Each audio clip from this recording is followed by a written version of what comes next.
여러분 안녕하세요. 이데일리 이해라 기자입니다. 오랜만에 인사드립니다. 오만한 인터뷰 기다렸다는 분들 많으실 거라고 예상을 하고 인사를 이렇게 드리게 됐고요. 자, 오늘 굉장히 제가 기다렸던 또 만나고 싶었던 우리 유진투자증권의 엔터를 엄청 정말 애정으로 깊게 파시는 분이 계세요. 이현지 연구위원님과 함께 하도록 할게요. 안녕하세요. 네, 안녕하세요. 네. 자, 그러면 일단 내년을 준비를 하기 전에 올해 2025년을 점검을 해봐야 될 것 같습니다. 엔터주한테 그냥 통틀어서 학점? 점수를 주신다면 우리 연구원님 어떻게 주시겠어요? 어떻게 평가하시겠어요? 첫 질문부터 우리 어려워요. 어려워요. 한숨이 나오는데 네. 이게 명확하거든요. 상반기까지는 A+였어요. 네. 그런데 이제 하반기로 갈수록 이게 조금 많이 빠지기 시작해서 네. 통으로 봤을 때는 B+ 정도? B+ 정도. 네. 기대감이 하반기에 아무래도 소멸이 되면서 그렇죠. 그런 사실 영향이 크겠죠? 맞아요. 이제 상반기 때는 그 중국 관련한 기대감 때문에 계속 주가가 정말 뭐만 하면 계속 올라가던 시기였거든요. 막 생각해 보시면 우리 막 4월 달에 아직도 기억나는 게 네. 4월 26일에 네. 이제 첸백 씨가 중국 하이난에서 아하. 6곡의 가창 무대를 섭니다. 음. 이제 돌연 연기가 돼버렸고 5월 달에도 이펙스라고 하는 한국 보이그룹 8인조 보이그룹이 중국 푸저우에서 팬 콘서트를 한다네요. 이것도 돌연 취소. 7월에 또 케플러가 팬미팅을 또 중국에서 한다네요. 근데 돌연 취소. 네. 그러니까 이런 중국에 대한 기대감들이 상반기는 계속 있어 왔는데 그래서 이제 상반기 때 다 정말 열심히 달려갔었는데 네, 네. 하반기가 되면서부터 중국 기대감이 많이 소멸되기 시작을 했고 이제 새로운 재료가 없었던 거죠. 상반기는 재료들도 많았는데 하반기는 이제 재료들이 다 내년으로 많이 몰리게 되면서 좀 많이 이제 상반기에 올랐던 거를 좀 뱉어내는 그래서 이제 상반기와 하반기가 약간 이렇게 딱 올랐다 내려가는 이런 산 모양으로 해서 이제 약간 비플 정도를 네, 조금 총평을 더 이제 주시겠다. 짜게 간다면 B제로 정도. 그런가요? 네. B와 B제로 그러니까 평균 정도만 한 것인데 네. 자 그러면 그 주가의 흐름을 그대로 실적으로도 그렇게 느낄 수가 있나요? 아니 이 엔터업계 전반적으로 호황이라고 말할 분기가 있나요? 사실 이게 실적이 잘 나왔던 것도 네. 2분기가 실적이 다 좋았어요. 네. 그래서 특히나 MD 부문 기대하지 않았었던 MD에서 갑자기 서프라이즈가 나오면서 2분기 실적이 이제 좋았기 때문에 적어도 이제 2분기 실적은 한 7월, 8월 이쯤에 나오니까 네. 그때까지만 해도 좋았거든요. 네. 분위기 좋았는데 3분기가 되면서부터 3분기 실적은 이제 11월 정도에 나왔는데 다 쇼크가 난 거예요. 맞아요. 하이브도 사실 어닝 쇼크나고 쇼크나고 막 그랬었죠. 그래서 뭐 SM 정도는 그냥 컨셉 부합인 게 오히려 이제 잘 나왔던 정도. 그러니까 3분기가 되면서 이제 다 실적이 안 나오다 보니까 재료도 없는데 실적도 안 좋아. 그런데 기대했던 MD가 기대치만큼 또 안 나왔던 거죠. MD가 소멸했다라는 게 아니고 2분기가 유독 MD가 좋았던 거예요. 온라인에서 MD가 이연된 부분도 있고 뭐 이래저래. 그러다 보니까 이제 3분기 때는 실적도 안 좋았고 재료도 없다 보니까 주가도 같이 빠지게 되는 그런 모습이었던 거죠. 4분기는 어떤가요, 그러면? 사실 4분기 실적은 이제 내년에 나오죠. 내년 네. 2월인데 사실 4분기가 3분기 대비해서 QOQ로 비교를 하는 게 뭐 네. 의미가 있냐마는 모두가 3분기 대비보다는 조금 실적은 안 좋은 걸로 예상을 합니다. 뭐 하이브야 당연히 흑자 전환이겠죠. 3분기가 적자였기 때문에. 근데 4분기도 마찬가지인 게 활동 자체는 3분기가 훨씬 많았어요. 가수들이. 네. 그래서 이제 활동 자체가 4분기가 3분기 대비 좀 적기 때문에 QOQ는 조금 빠지는 실적. 그래서 나쁘다 좋다를 떠나서 4분기에 대한 기대감이 높지는 않습니다. 그래서 어떻게 보면 4분기 실적을 다들 기대를 안 하시기 때문에 지금 주가 상에서는 내년을 보기에는 나쁘지 않다. 왜냐하면 4분기가 그닥 좋지 않기 때문에 뭐 나쁘다 좋다를 떠나서 기대감이 없는 상황입니다. 4분기는. 기대치를 낮춰줬으니 어느 정도만 해도 아이고 그래도 이 기특하게 네, 그 정도 열심히 느낌. 노력했구나 약간 네. 요 정도로 내년 초를 좀 바라보면서 이제 4분기 실적을 그렇게 낼 것으로 좀 예상이 되고 있는 상황인 것 같아요. 앞서 이제 그 학점 말씀을 주셨을 때 그 중국 얘기를 해주셨거든요. 그 상반기에 중국 관련해서 막 기대감이 있다가 공연 취소 연달아 잇따라 이렇게 있으면서 결국에는 그것이 더 꺾인 모양새였었는데 사실 기대했던 게 상반기에 그래요. 막 한알령 해제 이게 뭐 작년 말부터도 막 계속 맞아요, 그랬었던 맞아요. 거든 뭐 누가 오니 마니 이러면서요. 맞아요, 근데 맞아요. 그게 결국에는 결정적인 이슈가 나오지 않았다라는 건데, 근데 요새 맞습니다. 보면은 공연 뭐 아주 대형은 아니더라도 뭐 공연 같은 거 이런 소식도 좀 들리는 것 같기도 하고, 그런데 이 중국이 좀 커요. 그러니까 엔터주에서 맞습니다. 받아들이는 이 중국 부분이 클 수밖에 없잖아요. 근데 현 시점에서는 어떻게 바라봐야 되나요? 이 중국 관련 이슈를. 그러니까 이 점만큼의 가중치를 두고 우리가 봐야 되는 건지. 예.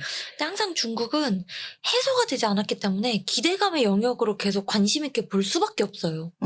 이게 보통은 이제 연말 연초에는 항상 중국 관련한 내용들이 기사가 많이 나옵니다. 그래서 엔터들이 특히나 연말 연초에 중국 관련해서 일회성으로 오르고 빠지고가 굉장히 심해요.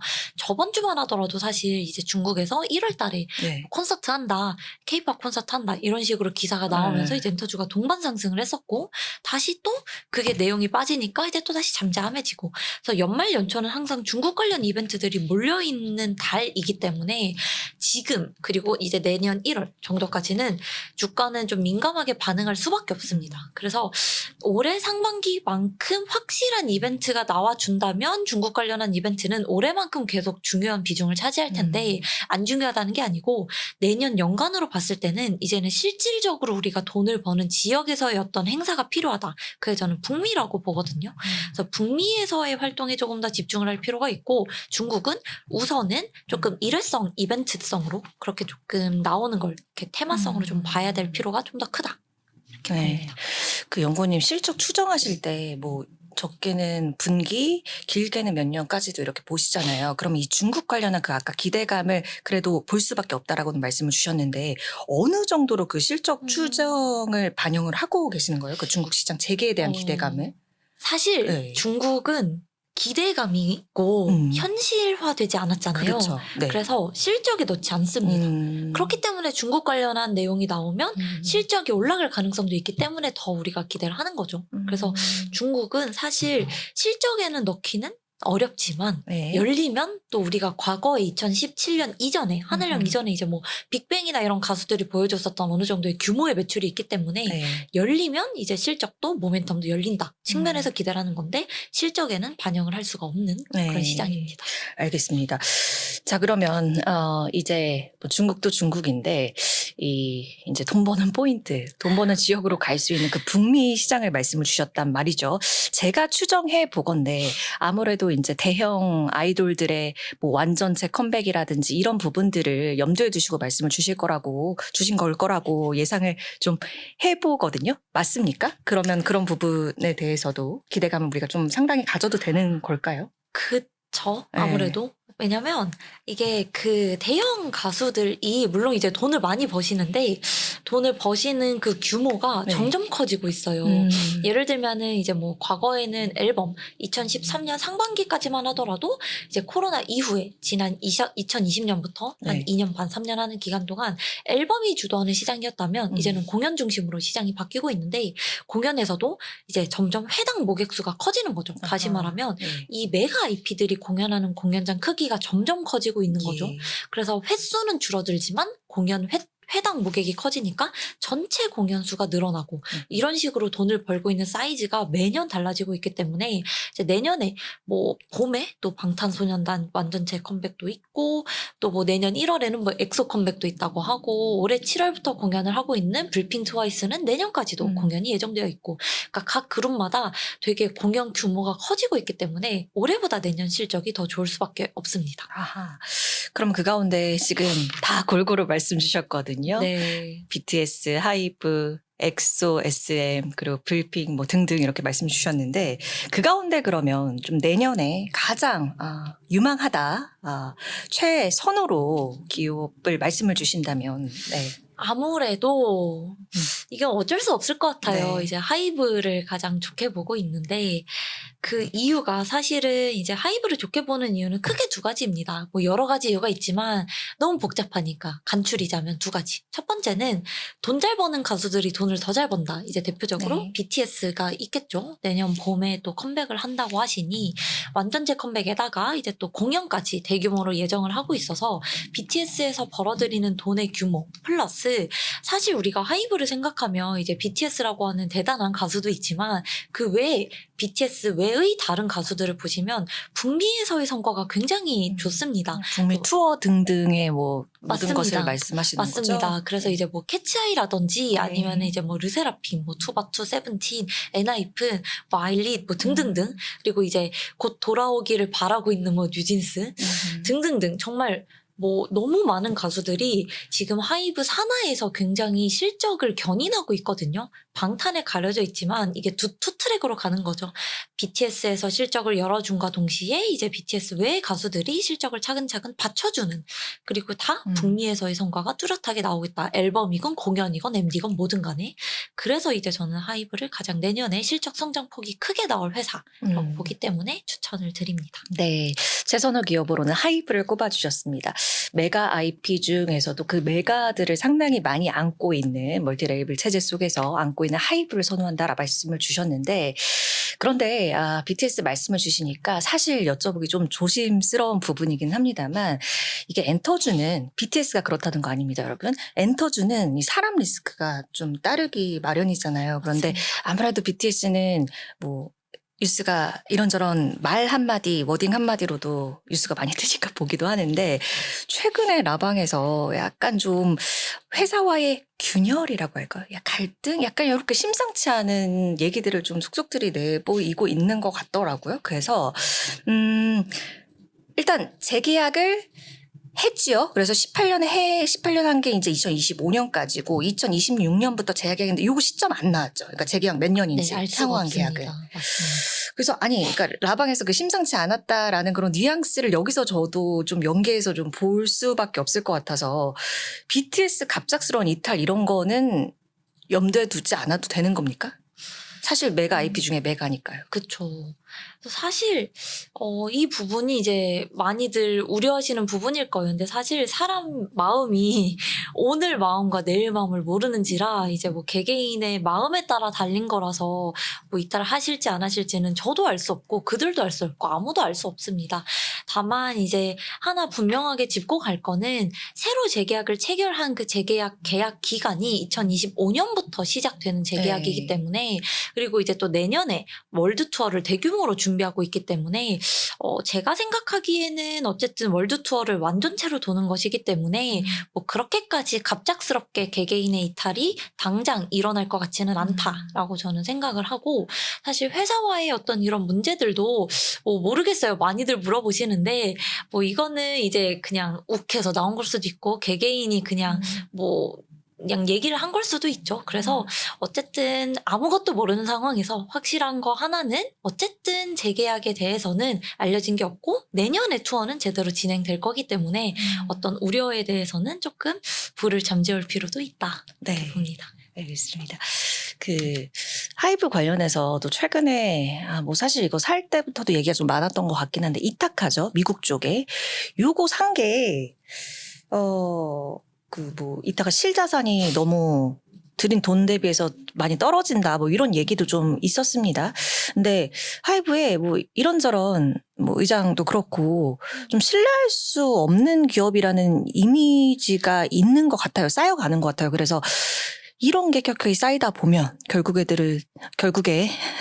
우리 주주분들의 또 신뢰를 잃는 그런 계기가 될 수도 있을 것 같아서 이 부분 관련해서는 의견 주실 수 있으실까요? 네. 사실 이타카를 처음에 살 때 이제 2021년 4월에 이 회사를 거의 1조 원을 주고 샀습니다. 좀 비싸게 샀어요. 그때도 이제 시장에서 너무 비싸게 사는 거 아니냐.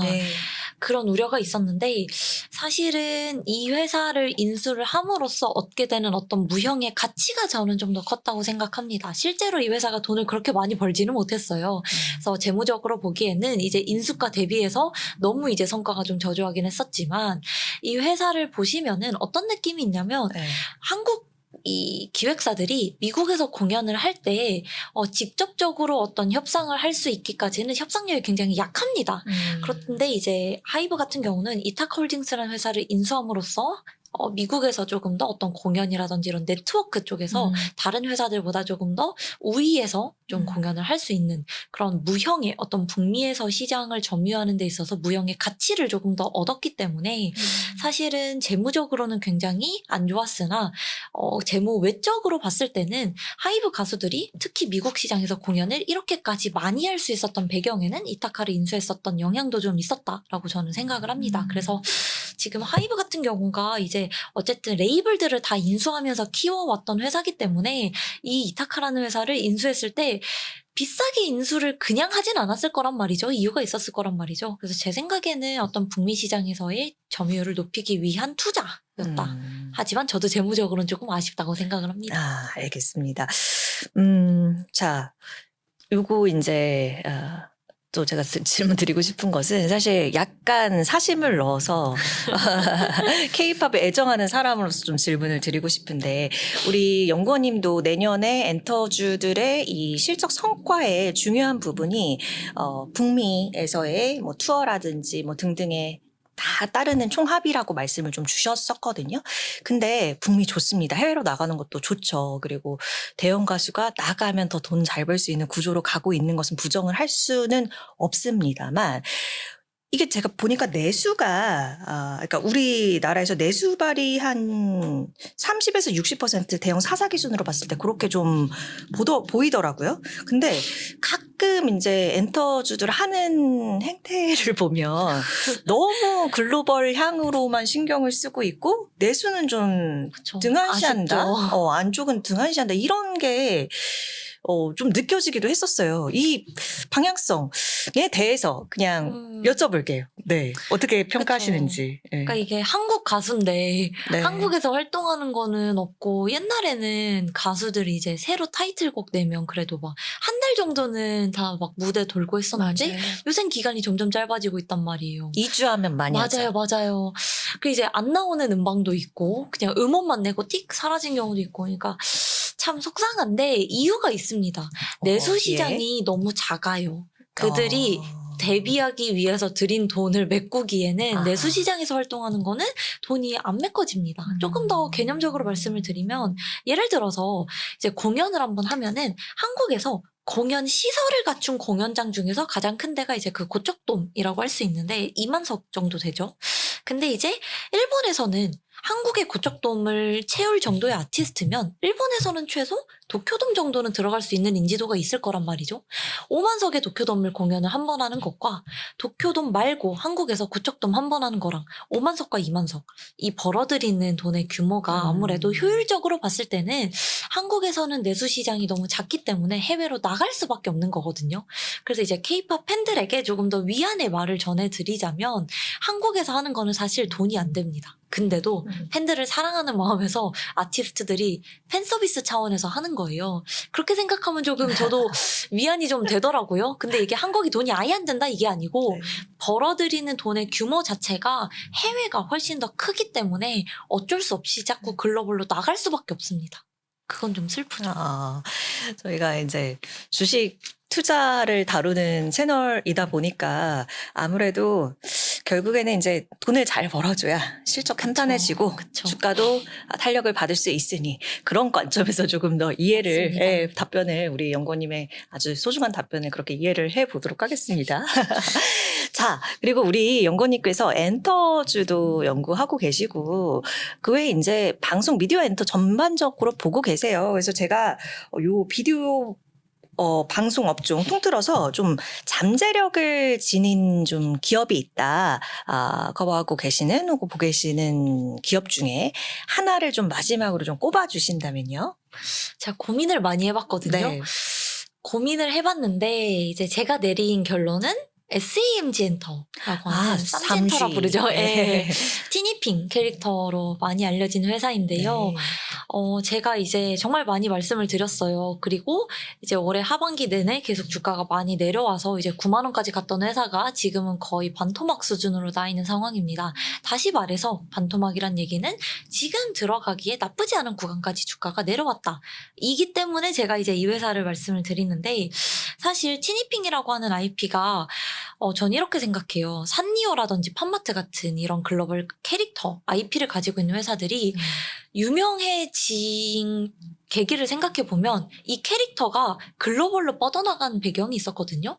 그런데 지금 보면은 우리가 사실은 작년에 사랑의 쭈핑이라는 영화가 없었을 때까지는 무슨 핑을 잘 몰랐거든요. 지금도 핑의 종류를 다 모르실 수 있어요. 근데 이제는 무슨 핑이라고 하는 그 핑의 개념은 아시잖아요. 뭔지는 몰라도 이게 뭔가 어딘가에 나온 것 같은 애 막 파산핑 무슨 핑 막 다 있는 거 막 우리가 막 재밌게 이거부터가 인지도가 좀 쌓여졌다는 건데, 이번 주나 다음 주 주말에 한번 성수동에 가보시면은 더 티니핑이라고 해서 성수동에 12월 24일자로 티니핑 오프라인 스토어가 오픈을 했습니다. 근데 여기에서 이제 핵심 모델이 뭐냐면 마이핑이라고 하는 그 자기만의 티니핑을 꾸미는 그런 게 있어요. 되게 비싸요. 팝업으로 열리는 거 아니면 상시로 그냥 이제 매장이 열려요? 있어요. 네, 있어요. 팝업이 아닙니다. 그래요? 그래서 여기 매장만 가보시면 티니핑이라고 하는 IP가 얼마나 돈을 잘 벌고 있는지를 정말 몸소 체감을 하실 수 있으실 거예요. 제가 오픈일에 갔다 와서 그 마이핑이라고 하는 그 티니핑을 이제 자기가 커스텀하는 거죠. 이제 얼굴형이랑 이제 몸이랑 머리, 옷 이런 거 다 사는 거예요. 그 마이핑 그냥 한 이 정도 크기 되거든요. 네. 근데 8만 원 들었어요. 다 꾸미는 만큼 네, 맞아요. 얘가 이뻐지니까 맞아요. 쓰셨군요. 그리고 이제 옷도 갈아입힐 수 있어요. 옷만 사서 갈아입히고 이제 이제 신발, 가방 다 커스텀이 되는 거죠. 근데 이 마이핑이 너무너무 지금 품절대란이고, 심지어 최근에는 이제 그 불핑의 리사님께 또 이 마이핑을 또 선물을 해주면서 이제 또 사람들이 더 관심 있게 몰리는 것도 있고요. 그래서 어쨌든 저는 이런 캐릭터 회사가 유명해지려면 이 캐릭터가 유명해지기 위해서 뭐든지 그 연구님 그 만드신 거 사진이나 저 보여주실 수 있어요? 이거예요? 지금 맞아, 이건가요? 이거예요. 그래서 저렇게 지금 밑에 금액 뜨는 거 보이시죠? 헐. 추가할 때마다 돈이 저렇게 늘어나요. 그래서 저는 이거를 이제 핫쇼핑으로 네. 했거든요. 이제 제 순정 사랑하는. 그래서 이제 핫쇼핑을 했는데 이제 한 7만 8천 원 정도가 들은 뭐 그런 게 있는데, 이제 하여간 이게 직접 SMG 엔터에서 이제 그 제작도 직접 하시는 거고, 여기서 벌어들이는 매출 다 직접 실적에 반영이 되는 게 올해 4분기 말부터 반영이 되기 때문에, 그리고 이제 그 사랑의 쭈핑 대란이 나왔던 그 영화의 두 번째 버전, 그러니까 두 번째 영화가 이제 또 올해 내년에 네. 또 출시가 될 예정이고요. 그래서 이래저래 모멘텀도 이제 주가 레벨도 그리고 이제 실적도 다 좋아지는 구간에 접어들었기 때문에 저는 쌈지엔터 좀 추천을 드립니다. 연구님 쌈쥐 얘기하시니까 사실 이번 해에 상장한 핑크퐁이랑 조금 저는 겹치는 부분이 있잖아요. 그 업력 자체가. 핑크퐁은 어때요? 제가 근데 핑크퐁 쌈쥐보다는 더 몰라서 진짜 여쭤보는 거, 혹시 네. 코멘트 해주실 부분이 있으실까요? 사실 이제 제가 쌈지는 커버를 하고 핑크퐁은 커버를 하지 아, 않아서 예. 그냥 이 겉핥기 예. 느낌으로밖에 말씀을 드릴 수가 없는데, 미세하게 달라요, 모델이. 이제 핑크퐁은 아무래도 이제 콘텐츠 기반으로 이제 뭔가 좀 그러니까 콘텐츠 기반으로 나가는 디지털 쪽으로 이제 매출이 많이 발생하는 회사고, 이제 쌈지는 사실 키즈가 메인 시장은 아니거든요. 키즈를 캐시카우로 깔고 가되 거기에서 이제 업타겟 10대, 20대, 30대들이 살만한 MD를 계속 만들어내자, 이게 이제 모델이기 때문에 둘의 비즈니스 모델이 약간 다릅니다. 그래서 저는 뭐 핑크퐁도 좋은 회사고 쌈지도 좋은 회사인데, 아무래도 이제 지금 시장에서는 키즈에다가 추가로 업타겟 되는 시장까지 더해지는 게 조금 더 가져갈 파이가 크다고 생각을 해서, 아무래도 핑크퐁은 주된 시장이 키즈 시장에서 이제 확실하게 디지털 콘텐츠로 자리를 잡자, 글로벌로 뻗어나가자, 이런 느낌이라면, 쌈지는 이제서야 글로벌로 뻗어나가지만 타겟 자체가 조금 더 높아진 거죠. 그래서 약간 모델이 조금 다릅니다. 네. 자, 오늘 거의 30분 넘게 우리 이현지 연구위원님과 제가 기다렸던 시간을 잘 보낼 수 있었던 것 같습니다. 엔텀 얘기부터 이 미디어 업계, 우리 최선우 하는 기업까지 좀 얘기를 들어볼 수 있었네요. 귀염핑, 멋진핑 이현지 연구위원님과 함께했습니다. 고맙습니다. 감사합니다.